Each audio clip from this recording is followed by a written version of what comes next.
D'après l'Écriture, Jésus devait ressusciter.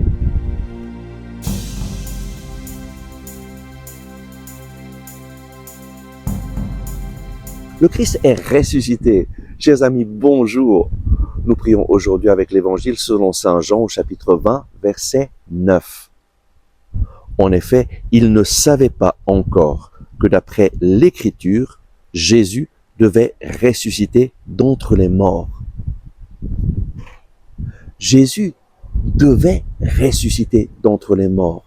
D'après l'Écriture, Jésus a réalisé les prophéties de beaucoup de prophètes qui s'étaient penchés sur qui serait le Messie, sur ce que le Messie ferait. Et Jésus est celui qui accomplit toutes les Écritures. Nous allons voir aujourd'hui deux passages merveilleux des Écritures qui ont été réalisés pleinement par Jésus. Le premier de ces passages est Isaïe, le prophète Isaïe, au chapitre 53 du verset 4 à 12.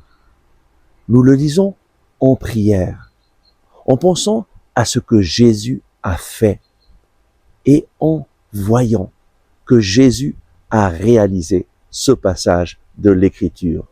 Or, ce sont nos souffrances qu'il portait et nos douleurs dont il était chargé. Et nous le considérions comme puni, frappé par Dieu et humilié. Mais lui, il a été transpercé à cause de nos crimes, écrasé à cause de nos fautes. Le châtiment qui nous rend la paix est sur lui.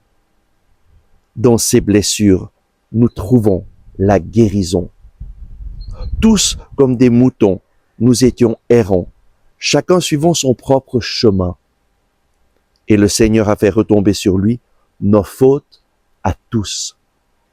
Maltraité, il s'humiliait. Il n'ouvrait pas la bouche, comme l'agneau qui se laisse mener à l'abattoir.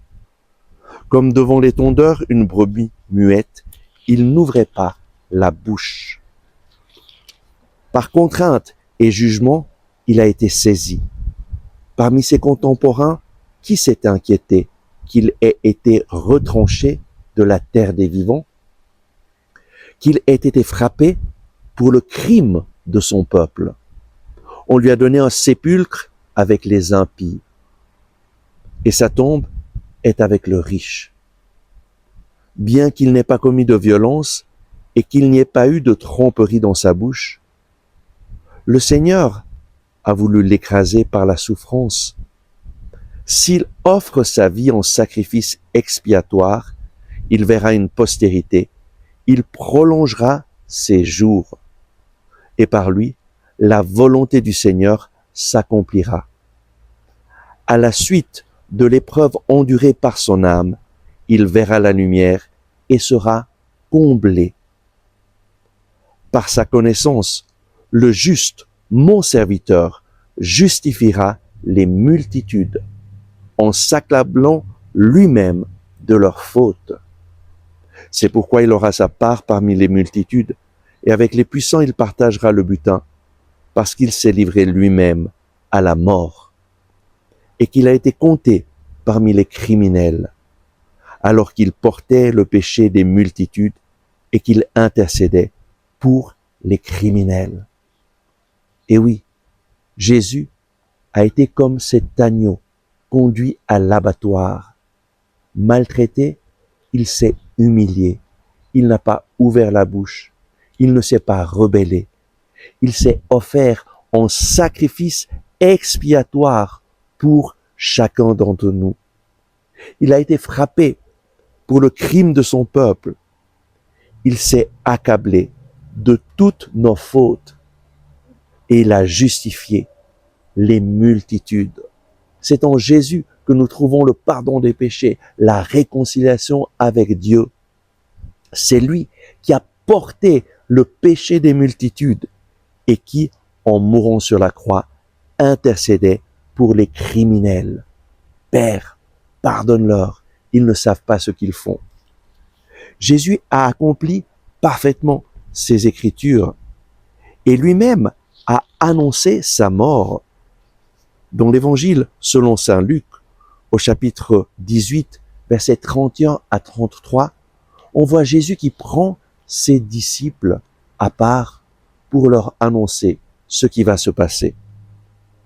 Prenons avec lui les 12, il leur dit, « Voici que nous montons à Jérusalem et que s'accomplira tout ce qui a été écrit par les prophètes pour le Fils de l'homme. Il sera en effet livré aux païens, bafoué, outragé, couvert de crachats. Après l'avoir flagellé, ils le tueront et le troisième jour, il ressuscitera. » Jésus l'avait annoncé. Ses disciples ne saisirent pas tout cela.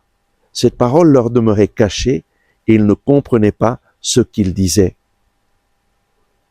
Mais Jean, lorsqu'il a vu le tombeau vide, lorsqu'il a vu le linceul dans lequel Jésus avait été enveloppé, Jean a reçu le don de la foi et il s'est rendu compte et a cru que Jésus avait réalisé toutes ces écritures, qu'il nous avait sauvés en mourant sur la croix. Merci Seigneur Jésus, parce que toi, tu as réalisé l'œuvre de la rédemption. Tu as fait ce que les prophètes avaient annoncé. Tu t'es offert en sacrifice d'expiation pour nos péchés. Tu es mort sur la croix. Tu t'es laissé transpercer à cause de nos fautes. Le châtiment qui nous donne la paix s'est abattu sur toi. Dans tes blessures, nous trouvons la guérison. Jésus, tu nous as sauvés en mourant sur la croix.